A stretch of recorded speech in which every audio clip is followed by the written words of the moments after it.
Hey guys, I'm here with a very special guest, Bill Farrey, the St. Anthony boys and girls scorekeeper. I want to feature him a little bit today because he's been doing this for a long time. A lot of people know who he is, but I'm going to ask him a little bit about what does he like to do about this. So Bill, first of all, how long have you been the stats guy for the boys and the girls, and what do you enjoy most about it? Well, actually, this is my 36th year, Tyler, of varsity basketball. I had started 3 or 4 years before that doing fresh off. And I think it's the fact of getting to go to ball games, watching basketball. I enjoy basketball, and a lot of it is just getting involved. Keeps me out of trouble. Getting involved. Getting involved. What about the job? When did you start doing it? I moved back to Effingham. I graduated from St. Anthony. And I moved back to Effingham from Chicago back in the late 70s, early 80s. And I started around about 1980. And I was approached by a former coach, Dave Bartlett. Some of you maybe remember Some of you might know who that is. I don't really know exactly who that is, but some of you might know, but go on. Dave was the freshman coach under when Les Stevens was here. Okay. He was the freshman coach, and he was living with a good friend of mine, Randy Jones, before they both got married. And I was over to see Randy one day, and Randy introduced me to Dave, and he approached me and asked me what I was doing on Friday, Saturday, Tuesday nights during the winter. And I said, well, not a whole lot. And he said, well, why don't you come and do my games? So I started out doing freshman boys basketball and kept doing it. So you've been the scorekeeper now. What's your most favorite memory that you've, not just at a game, but just about it? What's your favorite memory? I think the biggest one is winning the state tournament. I've actually got a couple of them, and the other one is the fact that I finally got to do a girls basketball game.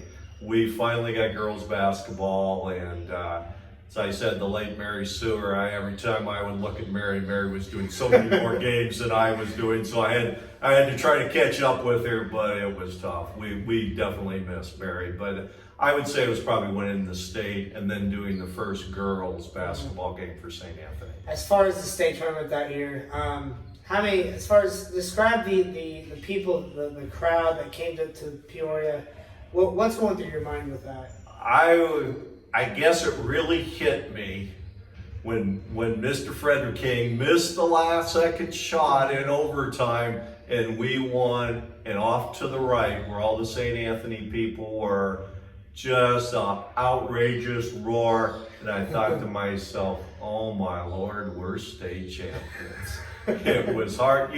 You don't think it's ever possible. You dream of it, but it was just amazing. It was amazing. I was, like you said about state championship. Obviously, state championship for St. Anthony a few years ago. My dad had the pleasure of reffing that game, and he said that's probably one of the best games he's ever called. But so we all love talking with you. What's your favorite memory as far as officiating with people, talking with officials?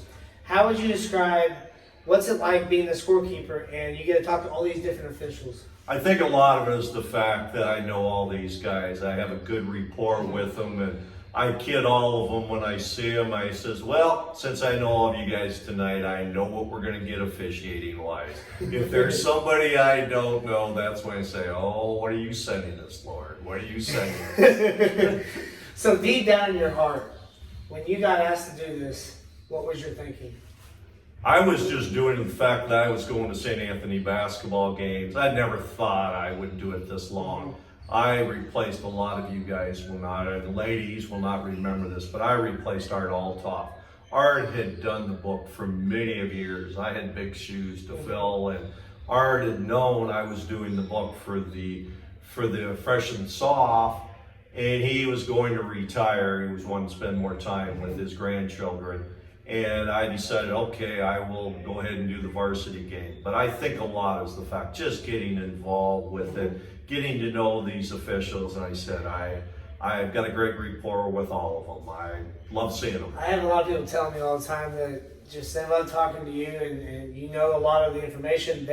You remember where they're from, they've seen you, you've seen them. So back in 1980, who were some of the guys that you graduated with? My class was Phil Kerner and Leo Ludwig. My class had only 2 or 3 seniors on it, but those were some of the guys that people know. The class behind me had a lot of the players that played on the team my senior year. Mike Haney, who used to be the AD and girls coach here, Mike Cavus, and those people were more my age group. So talk about from now to 1980, what's the difference in basketball now and just the game being called in general now compared to then?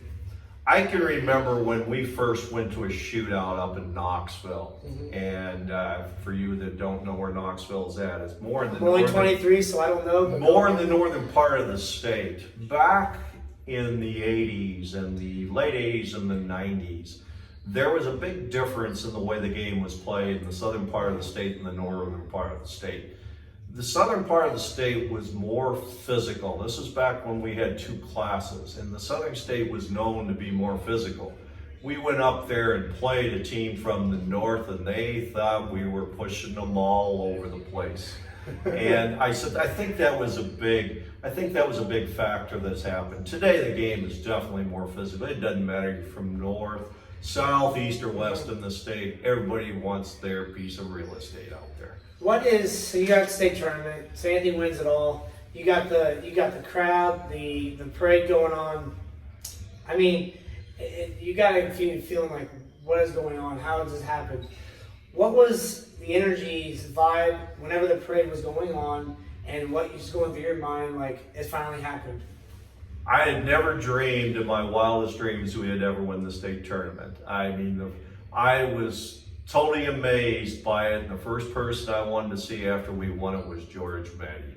George has been around longer than I have, and George has seen a lot of St. Anthony basketball games. And as I said, I think it was the fact that we finally did it. You would never dream you'd win a state title. You hope for it, you just like to get there. I have been fortunate enough now to be to state twice in my life. I used to be able to, we had a time we went in the assembly hall back when there was a 2-class system, but I said it was something I'll never forget. I can't imagine how many scorebooks you have kept at home right now. Actually, I don't have them. They're buried in the coach's office somewhere. So I said, there's a lot of them around, but yeah, there's a lot of my writing. Getting a chance to talk with Bill is something that I've been wanting to do for a while, and when as far as officials or whoever gets to talk to Bill, you know, he's a great guy in general. Talks to you about anything, asks you how you're doing, stuff like that. But I want to talk to him. I hope you guys enjoyed this as much as I did talking with him. Bill, it's been a pleasure. Thank you very much. I appreciate you having me.